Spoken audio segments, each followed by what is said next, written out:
Standing by with trainer Tony Alagna. And Tony, probably one of the busiest trainers and most successful for that matter here during the Grand Circuit portion of the meet thus far. And Tony, first things first, we'll talk about mindset here. No, he's up on the board a decent price. This one does have the pedigree, though. He was a $150,000 yearling last fall. Looks to come along slowly here. Made a break, though, around the far turn last time.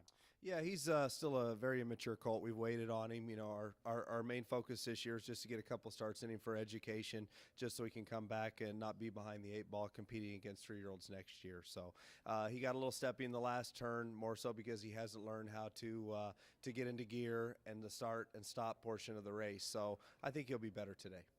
All right, we'll look for that. It seemed like actually was beginning to make up a bit of ground there when he made the break last week. And speaking, going from maybe immature colt to a very mature colt, Captain Treacherous, a heavy favorite, coming up a little bit later on today's card. Just a unbelievable mile there last time, parked every step. He draws post one here. Should we expect maybe a more aggressive steer early? What do we like for as far as tactics go today?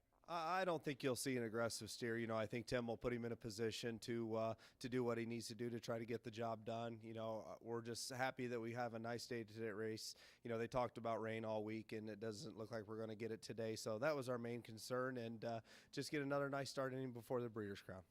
And finally, as we talked about there, you have been very busy down here in Lexington and all over the country all year long, just having an unbelievable year. And, of course, we're looking forward to the Breeders' Crown. That'll be up next year after the fall trots are over here in Lexington. Do you know how many starters potentially at this time you'll be sending out? I'm looking at around 6 right now. You know, it's going to depend, of course, how some of them race the last of the week. I've got a few on the bubble that are racing tomorrow. You know, if they step up or show that they're at least holding their own competitive-wise, you know, we'll give them a shot. But I'm looking around 6. And one on the bubble may be your third-place Hamiltonian finisher, My MVP, who's in tomorrow's Kentucky Futurity. What do we think about his chances tomorrow? I think he'll be much better tomorrow. You know, the first start over the track, he wasn't as good as I would have liked him to be. He's not a good horse on the front, but, you know, he was the favorite in a position where we needed to race him a little bit because he needed the race for this week. So I think you'll see Mike change tactics, and I think you'll see the horse show back up. Good deal. We'll look forward to that. We'll let you get back to it here, Tony. Going to send it back upstairs to you, Sam. Thanks very much, Gabe. Well, mindset Needed the